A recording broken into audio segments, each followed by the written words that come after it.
Yeah, I've got our Mercedes 2008 B-Class, done 156,000 miles, never broken down until yesterday. And the wife was driving down the A1 after visiting her mother, and she come down the slip road, went down the A1, was cruising down the A1, and suddenly there was a banging noise like a flat tyre. So she stopped, got out, looked at all the tyres, nothing wrong, tyres looked fine.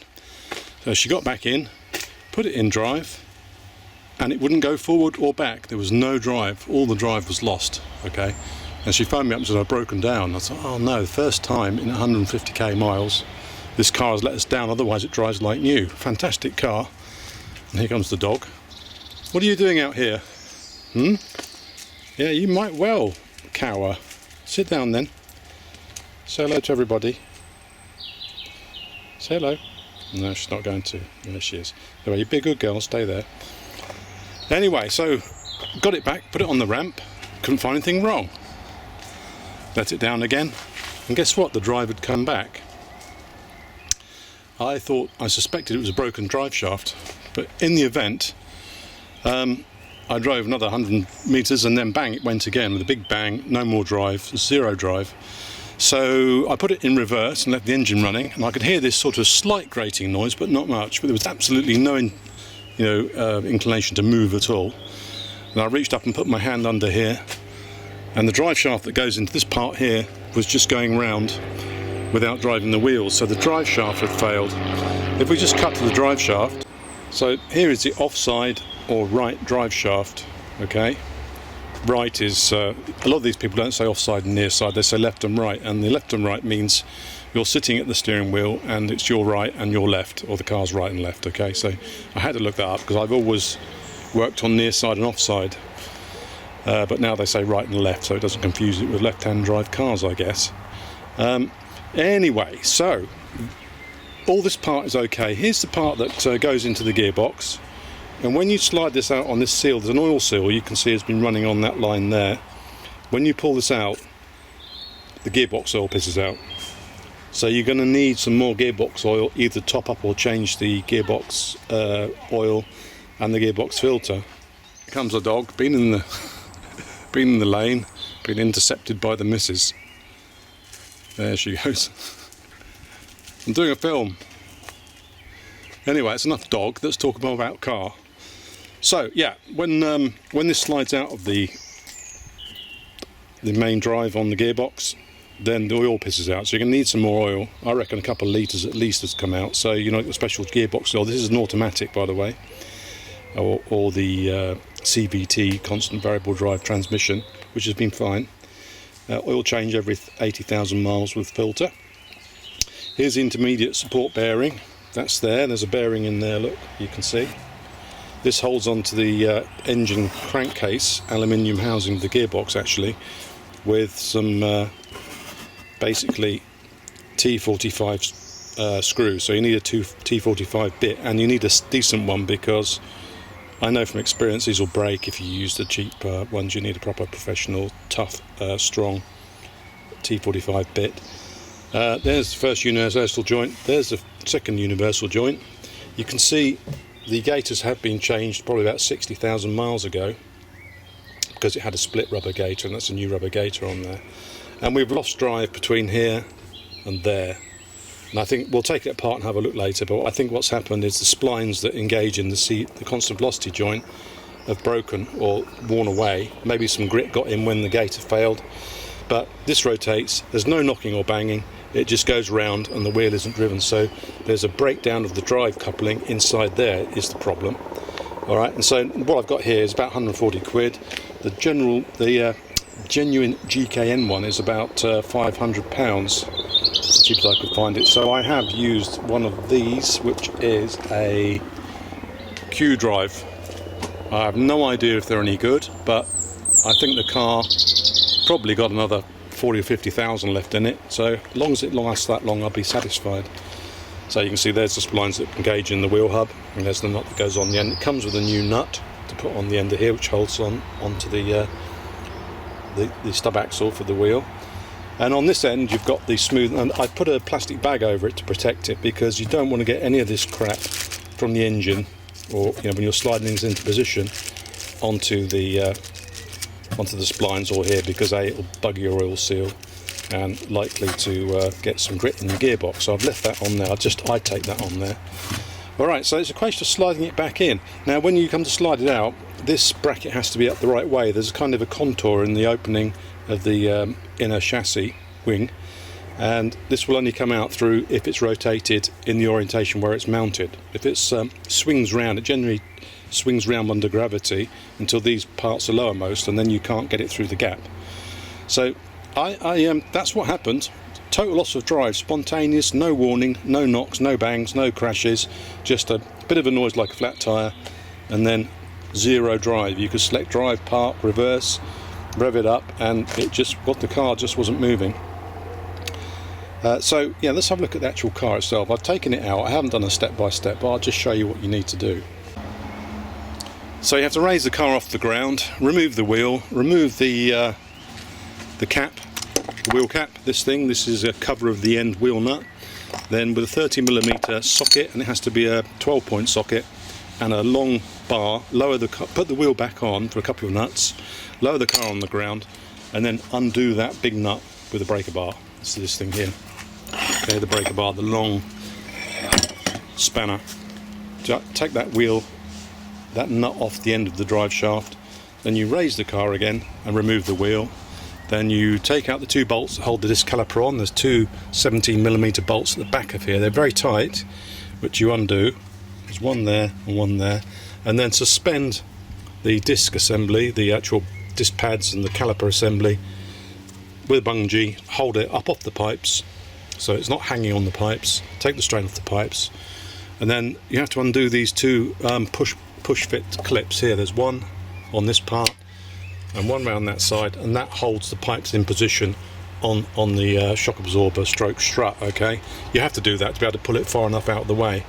You then remove the 17mm nut from the top of the ball joint on top of here, loosen it until it's level with the top, and this can be mighty tight. I mean, these ball joints have done 150,000 miles and they're still quite tight. They're very, very substantial in their design, but it does bind in there quite badly, and I had to shield the rubber and heat this gently with a blow lamp, and then I supported it underneath there with an axle stand. So the end of this axle stand is pressed up under here to support this, so that when you hit it with the hammer you're taking the spring out, because otherwise you hit it, it'll just spring downwards and you won't get the full impact.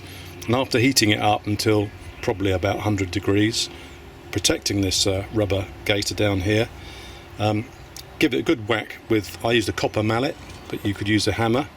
But you don't want to muller the end of the threads, otherwise you begin to buying a new track rod end, which you don't want to do. Okay, so you loosen this off, and then holding the bottom of the stub axle, this part here, into the lower tracking arm are three bolts. 3 bolts and nuts, and you just undo those 3 bolts and nuts and pull that out, and then suddenly you can move the whole thing away, pull it to the back. Then you've got access to the tunnel through there where the drive shaft goes into the gearbox, right?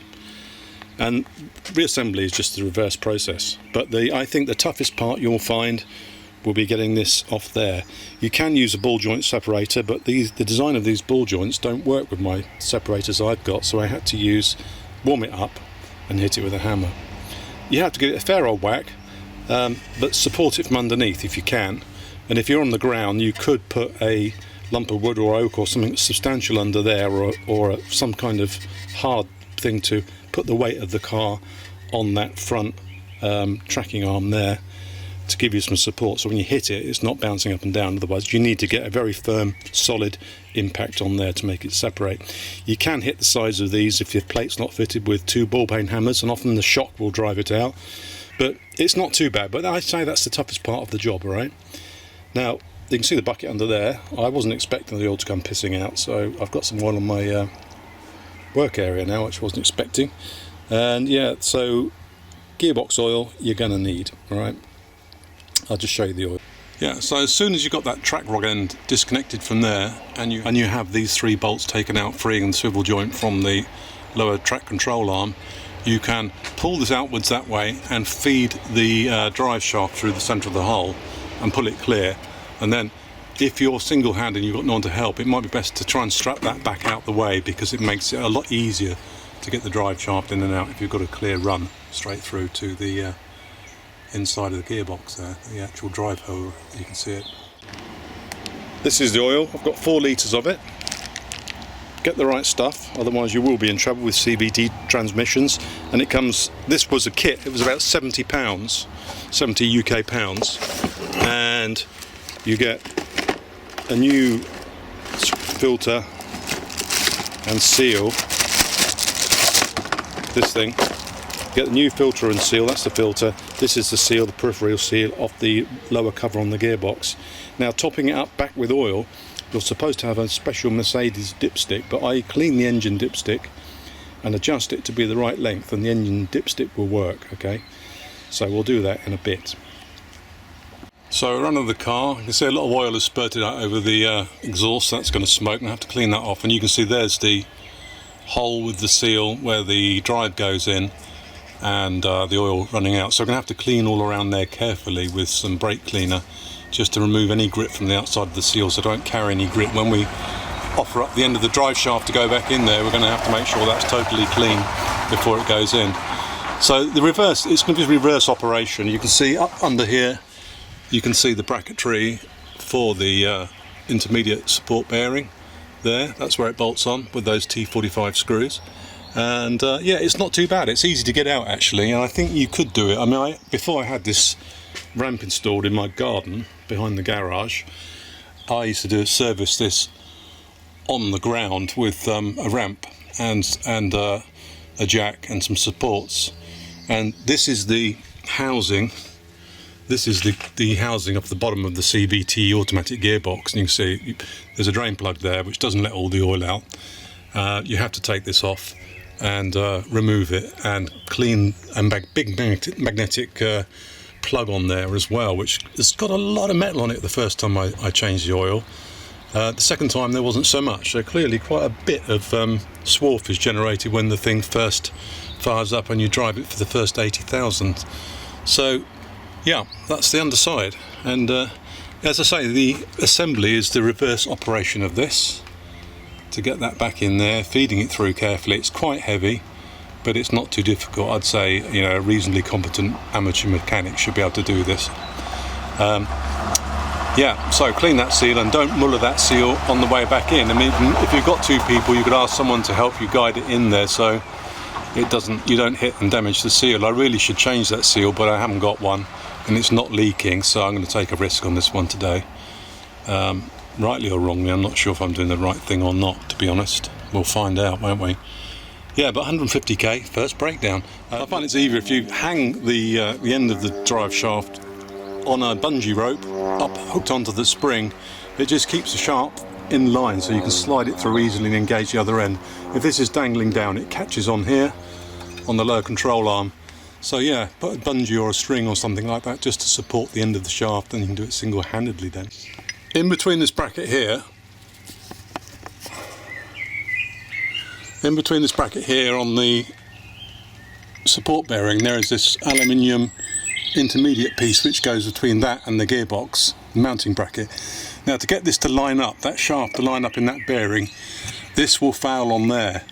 So you have to remove this and slide it in position afterwards and bolt it in, otherwise you can't get the shaft high enough and get it to be aligned with the bearing in the crankshaft diff housing, okay, up in that part there. So I got it about halfway in manually and then got stuck.